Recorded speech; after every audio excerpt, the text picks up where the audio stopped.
Hi, everyone. Welcome to DuQIS information session. And in this information session, we're going to tell you a little more about Duke Undergraduate Quantum Information Society, which is DuQIS, and why we're starting it and how this organization is going to look like.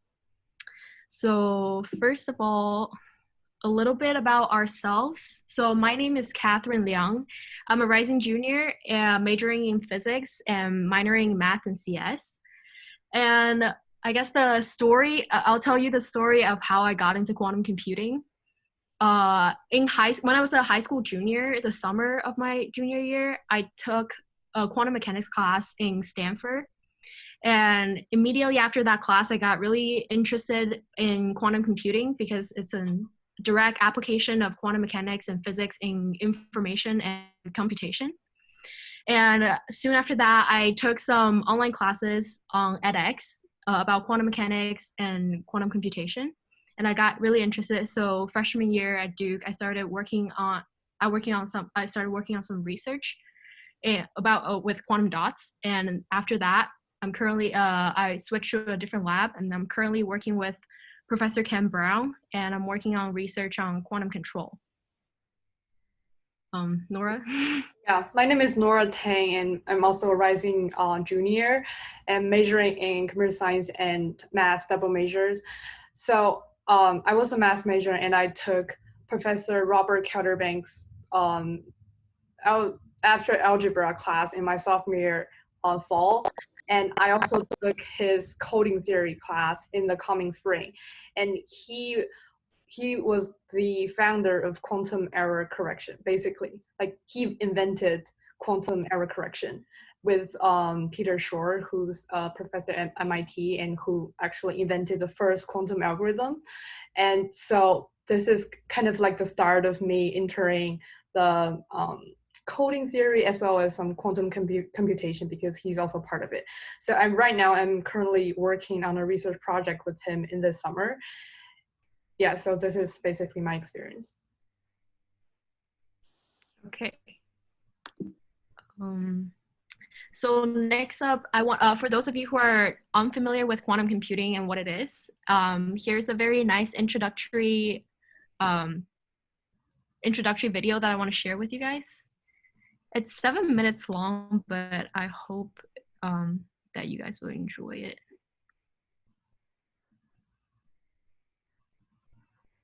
For most of our history, human technology consisted of our brains, fire, and sharp sticks. While fire and sharp sticks became power plants and nuclear weapons, the biggest upgrade has happened to our brains. Since the 1960s, the power of our brain machines has kept growing exponentially, allowing computers to get smaller and more powerful at the same time. But this process is about to meet its physical limits. Computer parts are approaching the size of an atom. To understand why this is a problem, we have to clear up some basics.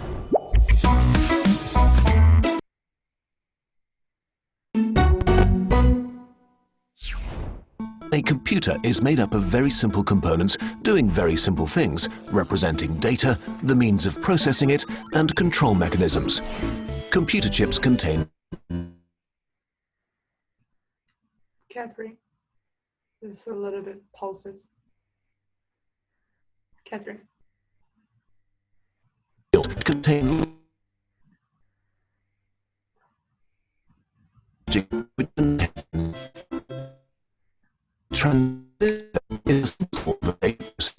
computers they use to represent more complex information. Transistors are combined to create logic gates, which still do very simple stuff. For example, an AND gate sends an output of 1 if all of its inputs are 1, and an output of 0 otherwise.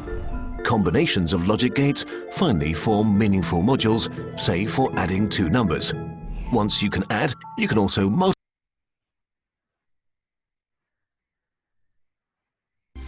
A large enough bunch of them could compute anything from astrophysics to Zelda.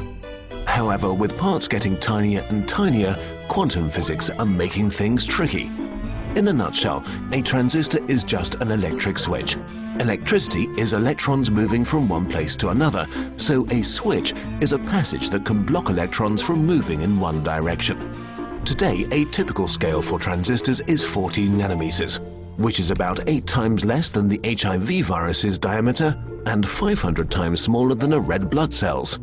As transistors are shrinking to the size of only a few atoms, electrons may just transfer themselves to the other side of a blocked passage via a process called quantum tunneling.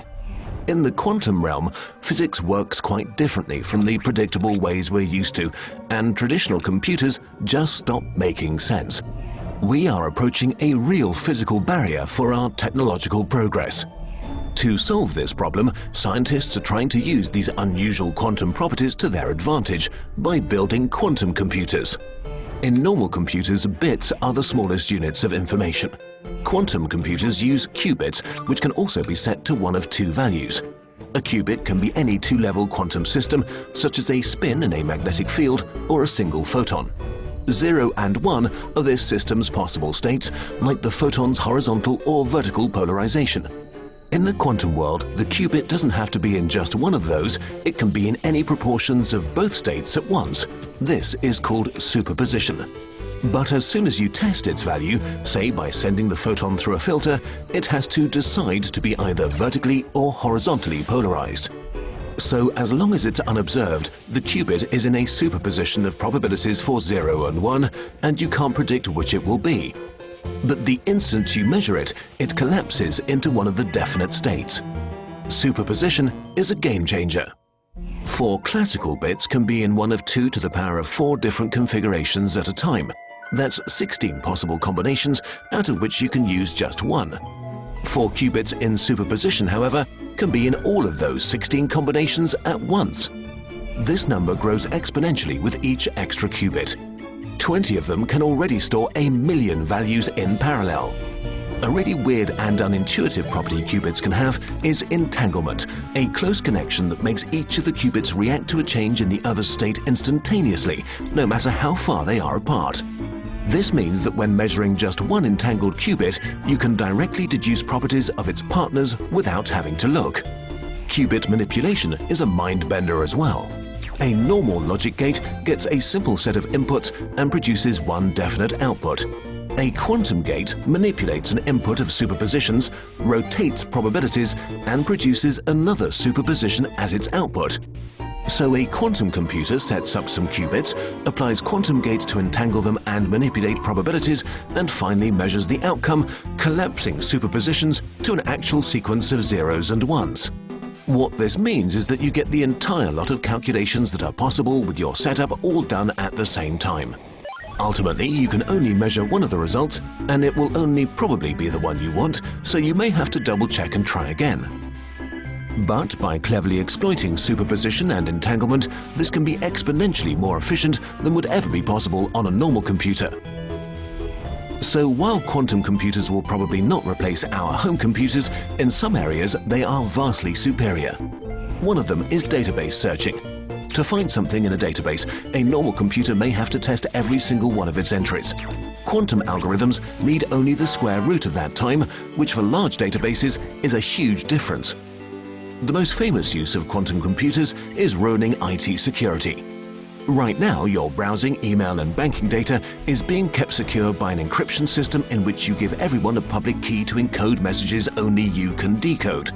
The problem is that this public key can actually be used to calculate your secret private key. Luckily, doing the necessary math on any normal computer would literally take years of trial and error. But a quantum computer with exponential speedup could do it in a breeze. Another really exciting new use is simulations. Simulations of the quantum world are very intense on resources, and even for bigger structures such as molecules, they often lack accuracy. So why not simulate quantum physics with actual quantum physics? Quantum simulations could provide new insights on proteins that might revolutionize medicine. Right now, we don't know if quantum computers will be just a very specialized tool or a big revolution for humanity. We have no idea where the limits of technology are, and there's only one way to find out. This video is supported by the Australian Academy of Science, which promotes and supports excellence in science. Learn more about this topic and others. Well, I hope you guys enjoyed that video, and that was some basic knowledge about quantum computing in a nutshell, which is in 7 minutes. But the field is very big and there are a lot of interesting topics to talk about. So in this slide, I have summarized basically some of the topics that are in quantum computing that people are actively researching on. So on the left side, you can see a list of different topics that currently people are working on. So examples include quantum resource theory, quantum control, quantum error correction, quantum algorithm, quantum compiling, quantum machine learning. And there are so many other more topics that are inside the field of quantum computation and quantum information. And for those of you who first enter the field, I know this is like really confusing. There are so many different interesting topics. Which topic suits me and what should I work on? Like what interests me? This is all things that we can help you with and we can talk about in our peer advising sessions for DuQIS. And also this is just an outline for those of you who don't really understand quantum hardwares. So in the middle, I listed a lot of some of the platforms that people use to implement quantum computers. So the first one is trapped ion, which is what we implement here at Duke. So 3 of our labs, from Professor Brown and Professor Johnson Kim to Professor Chris Monroe, who's coming this summer to Duke, we all implement trapped ion. So Duke is solely trapped ion school, period. And for some of the big name companies like Google, IBM, Rigetti, and you name it, those companies are implementing superconducting quantum computers, which are a different kind of implementation than trapped ions. And there's also implementation like photonics, annealing, topological, but no one has demonstrated topological quantum computing yet. But these are all different kinds of platforms that you can implement a quantum computer on. So to draw an analogy is like for classical computers, maybe like 100 years ago or like 50 years ago, people don't have a set way of manufacturing things because they're exploring it. There's active research going on in terms of what is the best way to make a classical computer. Quantum computers at the same stage. People are trying to race to find what is the best way to make a quantum computer. And here are the platforms that I listed are basically the big candidates for this race of making a quantum computer. And as I said, with that being said, this field is extremely interdisciplinary, this is a key feature of this field, is that no matter what background you have, like CS, physics, math, and ECE, or like even statistics, chemistry, biology, anything you name it, you can always contribute to this field in a different way, in a unique way, and you can always find something that suits you. And this is why we're creating this community of undergraduate students here at Duke, just so that everyone can have a chance of exploring what quantum computing is and see what interests you and what doesn't interest you, and potentially contribute to this field and to research. So I guess the following slide, which is naturally transitioned to, is why we're starting DuQIS. The main reason is because, as I said, the quantum era is here and now. And the reason why I say this is because, especially in 2019, October of 2019, Google confirms that they have experimentally demonstrated quantum supremacy, which is a big breakthrough for the quantum computing industry. Google claimed that they have achieved quantum supremacy. Basically, what it means is that they experimentally demonstrated a task that is proven impossible to carry out in a classical supercomputer. So something that would take maybe like 1 million years to run on classical computers, you can achieve that right now with the current quantum computers that we have. So actually, in the corner right here, the upper right corner, you can see this chip, which is the Google quantum computer Sycamore. It's 53 qubits. This is what they did the supremacy experiment on. Although there was a lot of controversies in terms of whether they actually achieved what they claim to have achieved, the quantum supremacy, but this is a major milestone in the quantum computing industry, and it sparked a lot of interest in terms of businesses and education, like institutes and everything. So that is one of the reasons why we wanted to start DuQIS, because we're witnessing more and more interest among younger students, especially like undergrads, high schoolers, to wanting to enter this field, and as well as interest in early education in preparation of a future workforce from within the field and industry. So there's this gap between researchers and like higher end education, like professors and like industry leaders, and younger students like undergraduates and high schoolers. So we're kind of the bridge between the two interests to link them to each other. Actually, speaking of which, Duke actually has a lot of resources that a lot of undergraduate students don't know about. So for example, the Brown Lab that I work at with Professor Ken Brown, which is pictured at the bottom right here. And there's also the group with Professor Jung-Sung Kim, the MIST group. Professor Jung-Sung Kim is pictured in the middle of the picture here.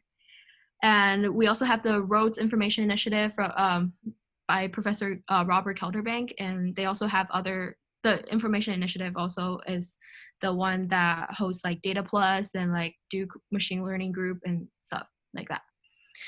And actually, Duke also has a quantum computing summer school every year, during June. So this is a picture of the STACK Quantum Computing Summer School in 2019. And also, we're very proud of the company that are founded by the two Duke Professor Jung-Sung Kim and Professor Chris Monroe, which is cute, which is symbol right here. And these are all the resources that are available to Duke students, but a lot of Duke students don't know about these resources because there isn't this kind of organization or community of people that are actively engaging more and more younger students and reaching out to undergraduate students. So this is why we're here for. And a little bit about what we do as an organization. So some of the activities that we have planned are, like, say, house courses, where we plan on offering quantum information basics, introduction material to different kind of quantum computing research. This is kind of for people who are unsure about like whether they want to do quantum computing or not, or they're unsure about whether can directly enter the graduate series of quantum courses. And we're planning on offering quantum information basics to everyone just so that people can get the basic idea. And also we're planning on giving video crash courses. We're planning on asking graduate students and professors and the field experts to make crash courses for us on specialized advanced materials and topics. So if you guys have any interests of special interest, you can always request it to us and we'll find someone to make a crash course video for you. And we're gonna, well, given that the COVID situation, so we're not sure about the following two activities, which is organizing quantum flunch and lab tours. So for quantum flunch, obviously it's a quantum focused flunch with professors at Duke. And lab tours is that we're going to take you to actually downtown Durham to visit the labs of Professor Kim, Professor Brown, and Professor Monroe, where you can actually see the Duke quantum computer for yourself inside the black tent that was pictured in the earlier slide. But another main thing that we're planning on doing is peer advising, where we can offer you suggestions on course selections, and we can match your research interests with the professors that you and point you to the professors that can potentially help you develop your interests. And also we're planning on offering you tips on how to get involved in research as an undergraduate student. Some of the other things that we have planned are group meetings. So we're gonna have like a undergraduate research symposium. Once everyone's get involved in some sort of research, we can have everyone get together, present their ideas, and potentially look for collaborations between undergraduate researchers. And also we have a lot of special events planned, such as Quantum Hackathon, which we just hosted the Qiskit IBM Community Summer Jam Hackathon earlier a few weeks ago. And we're also going to have like quantum summer schools, workshops, and we'll have like alums working in the industry to come talk to us. So here are the special events that you can stay tuned to. So I think next up, my partner Nora is gonna talk to you about leadership opportunities in DuQIS. Yes, I'm gonna stress a few points and advertise our leadership opportunities to you again. So next slide, please, Catherine.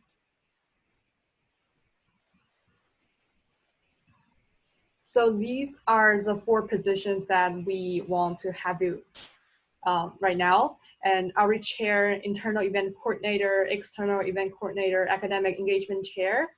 So these responsibilities are also included and described in the email that we sent you earlier.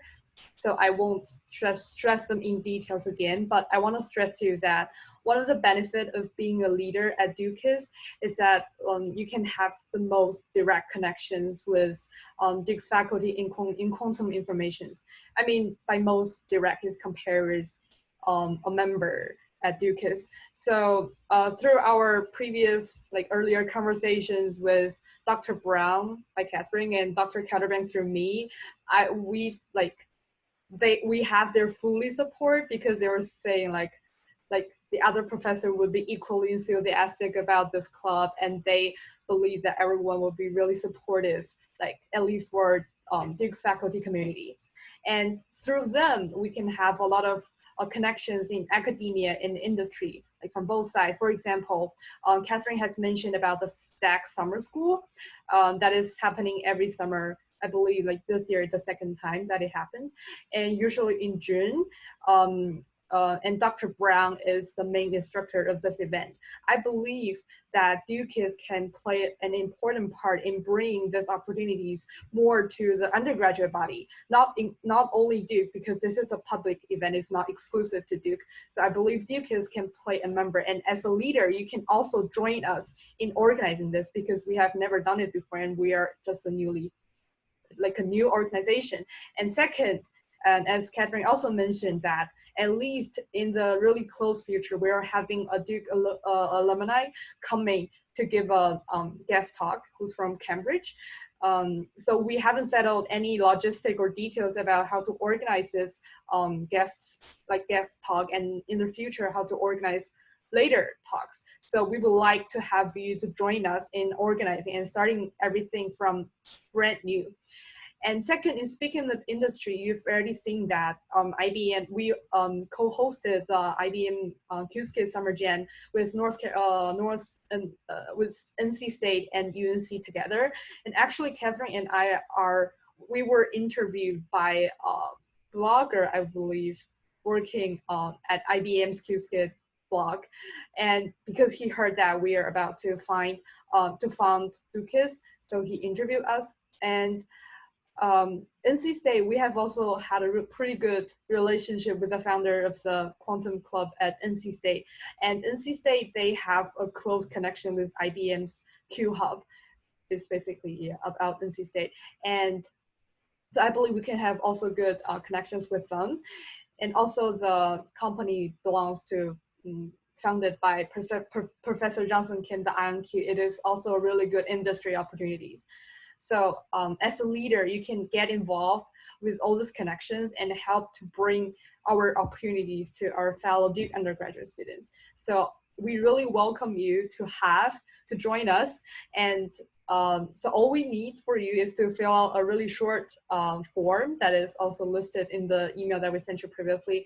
And it contains your time availability and the position that you're interested in. So yeah, just welcome. So we'll be having the presentation next week in 5 minutes, and the logistics and who's deciding is also listed in the email. So please have a look, and we all welcome you to join us. Also members too. So if you're not interested in any leadership positions, you're always welcome to join our workshops and our talks and all hackathon, all the things.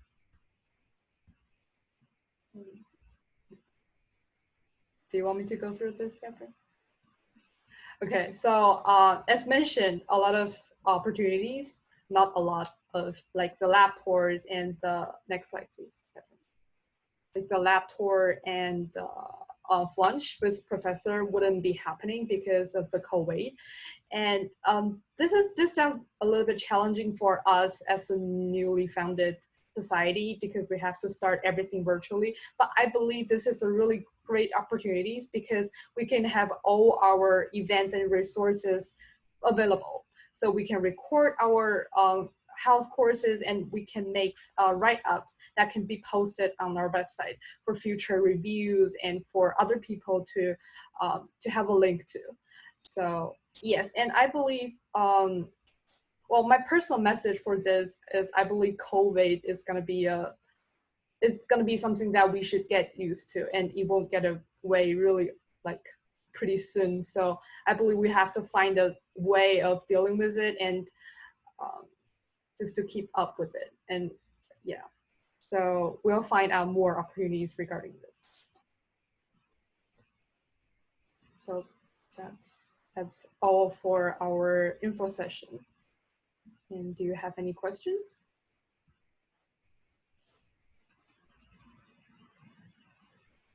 Yeah, so do you guys have any questions are welcome? Like I guess an example questions that I can think of is like people asking how much background in physics you need in order to join this organization or in order to work on quantum computing research. I can talk about this because I'm a math and CS major. I am not anything related with physics. So quantum information and quantum computation is a really broad area. So it's like sometimes if you don't about math, you can still do quantum some quantum experiments, like quantum. I'm not sure if it's appropriate to say this, but it's not that you need to know everything in order to do this. So I don't know a lot about quantum physics, but I know math. So currently the research I'm doing with Professor Robert Kelderbank is about quantum random benchmarking. So it's like randomizing unitary gates. So, but the material, the core about my research is all about finite fields, is abstract algebra stuff. So I have no idea about physics, but I'm still doing a pretty good job at this research. So it's all up to you.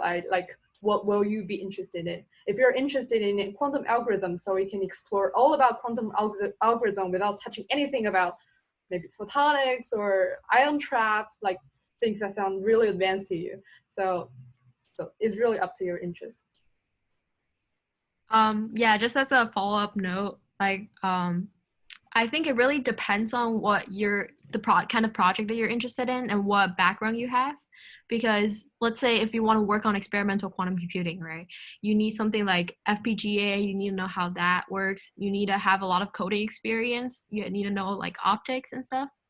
But if you're interested in something like, let's say, more theoretical, then it's more like math and like computer science, theoretical computer science and things like that. So while physics is a good to know for the background information, I guess, but it's not necessarily that you need physics in order to enter this field. So that's one of the big misunderstanding.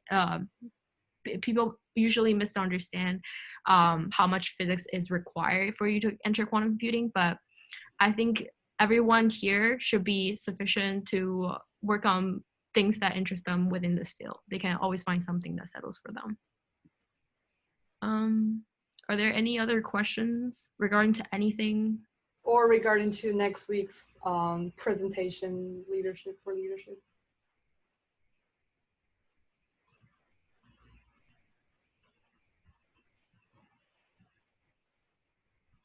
Or if you're interested in helping us building our website, it's also okay, free to ask, yeah.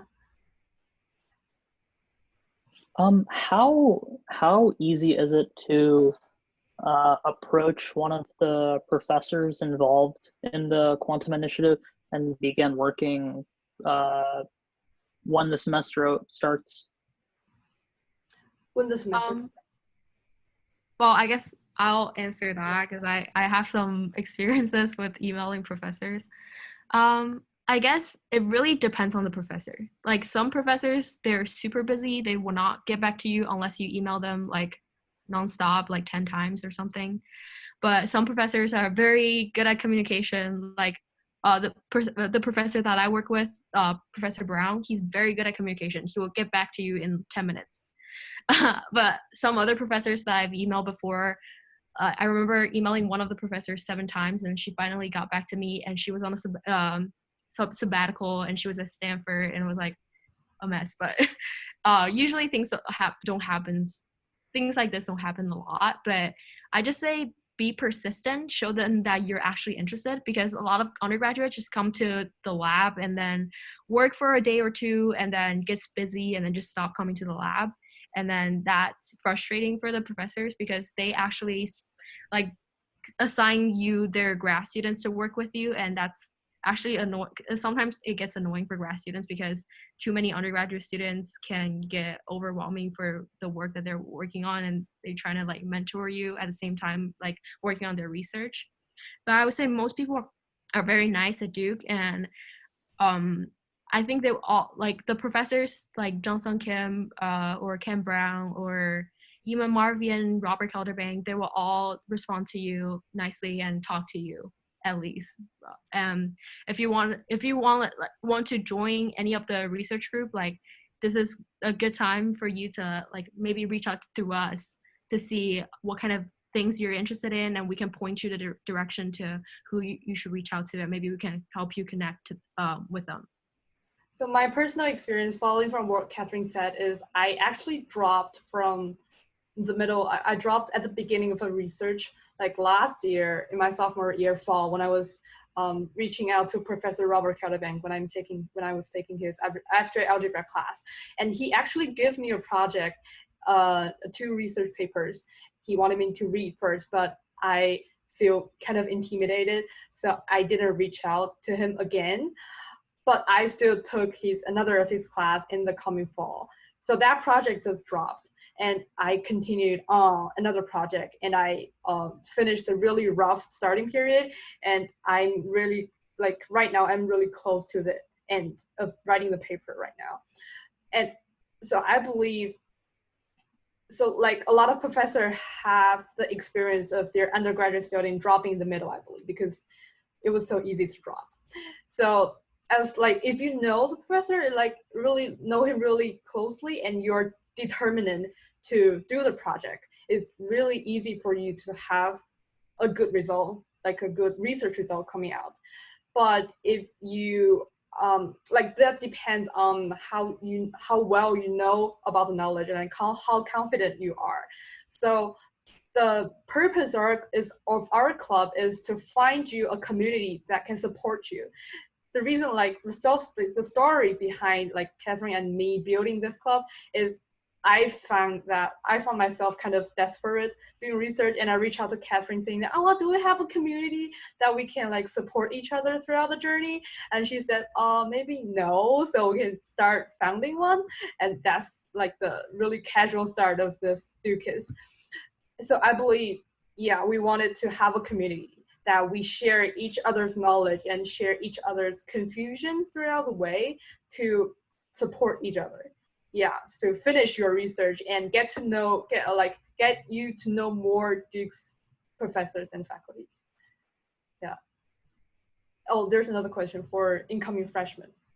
My personal advice is if you want to do theory, it's really important for you to learn linear algebra. It's the baseline. It is, you can't get away from linear algebra. So it's really important, and make sure that you learn eigenvalues really well, like eigenvectors and eigenvalues. And yeah, that's basically for theory. But I'm not sure about how they work for physics and for, yes, 221. Yeah, I believe 216 also helps, but it wouldn't be as deep as 221. Yeah. Right. I was gonna say that no matter what you work on, theory or experiment, linear algebra is always important. Okay. Yeah, that's my important advice. to have that. Yeah. Yeah. And so other advice: join our club, and we'll teach you about like basics, quantum information basics. Mm-hmm. Yeah. Yeah. We'll definitely have advising sessions with people who are interested, and we're also gonna post on our website about like a sample like course selection, like what you can do to get your way to quantum computing research, and what you should do to prepare for research. and that's all part of our agenda. So be on the lookout. So on our website, there is a section called study guide. So right now we're trying to put as most resources as possible, like on there. But in the future, in the really near future, we are trying to make them have more detailed descriptions or like a planner about how you can start on working on learning quantum information. So so you can keep an eye on that section on our website, the study guide. Mm-hmm. Is there any more questions? How would we be able to tell if we think quantum computing is something to look into in the future? Just, is there any way to like try it or something, or like just see if it interests? Are you talking about like research-wise? Yeah, I guess like see if it's something that that interests us for future research, or just classes that we would take in the future, something along those lines. Mm-hmm. So I guess I have two things that I can suggest.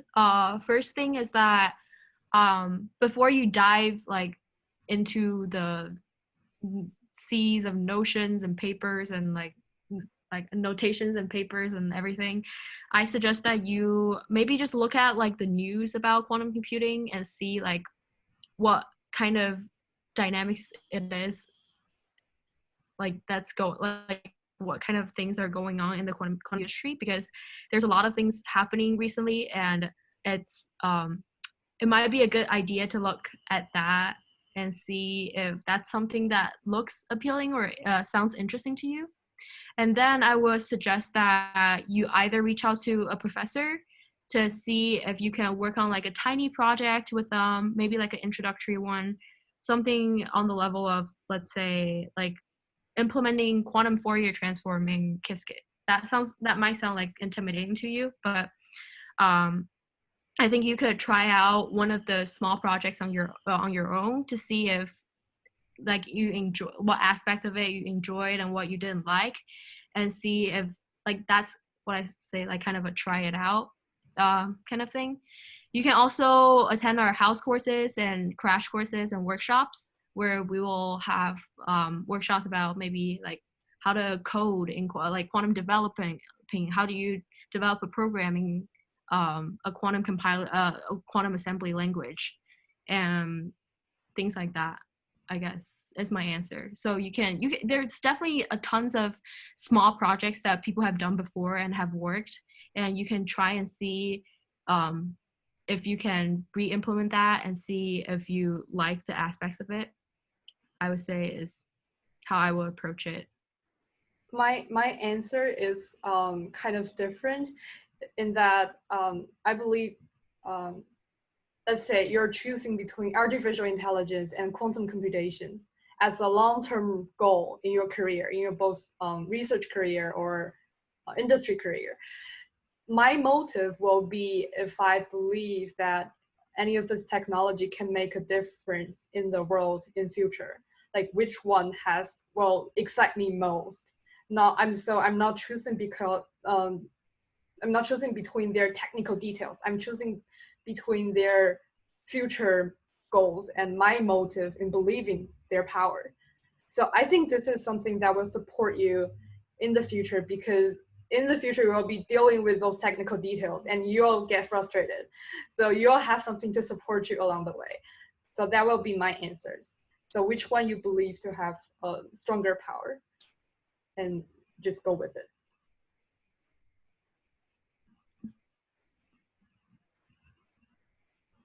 Is there any more questions?